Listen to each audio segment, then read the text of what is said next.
Bonjour Jean-Marc Bailleul. Bonjour. Vous êtes secrétaire général des cadres de la sécurité intérieure, c'est un syndicat de policiers. Comment est-ce que vous vivez, vous, cette journée? Il y avait des craintes avant, là on est en plein milieu. Comment ça se passe? Ça se passe exactement comme on l'avait prévu, à savoir que il y a des endroits où il y a eu des déclarations en préfecture et que ce qui avait été prévu comme barrage est respecté et se fait dans une ambiance bon enfant.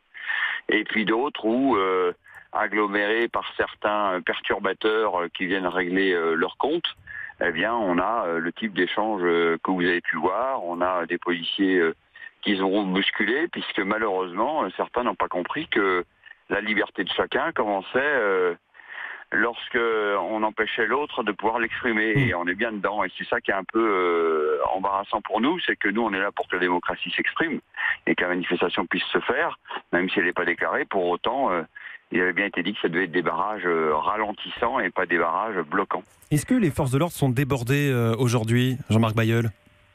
Il y a des endroits, évidemment, quand vous avez 150 ou 200 manifestants qui bloquent un péage d'autoroute et que vous avez mis ici ou là, ou des gendarmes ou des policiers pour essayer d'intervenir, on n'a pas suffisamment de force pour pouvoir être sur les 2000 points.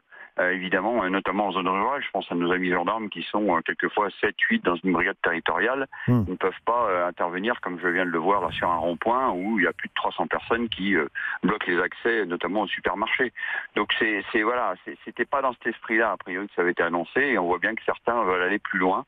Avec les débordements, voire les violences auxquelles on peut assister. Quand on voit ce nouveau mode de mobilisation avec certes pas énormément de gens par rapport à d'autres manifestations, je rappelle les chiffres, 125 000 personnes c'était à la mi-journée, mais sur des lieux extrêmement éclatés, 2000 points de rassemblement. Est-ce que vous craignez que ce genre de rassemblement spontané, éclaté dans tout le territoire, se reproduise? Parce que finalement ça fonctionne, ça fait beaucoup d'audience, on le voit, puisque nous-mêmes on est en édition spéciale. Évidemment, ça peut donner des idées, mais ça peut aussi aller vers des comportements inverses de réaction, avec des gens qui veulent ici aller, même un samedi, ouvrir leur restaurant, ouvrir leur magasin, aller faire une course, emmener leurs enfants chez le médecin.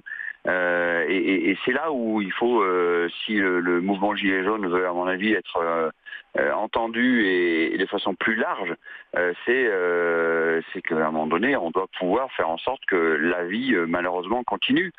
Qu'on se mette devant les préfectures, qu'on se mette devant les hôtels des impôts, l'endroit où on prélève les taxes éventuellement. Tous les symboles de l'État.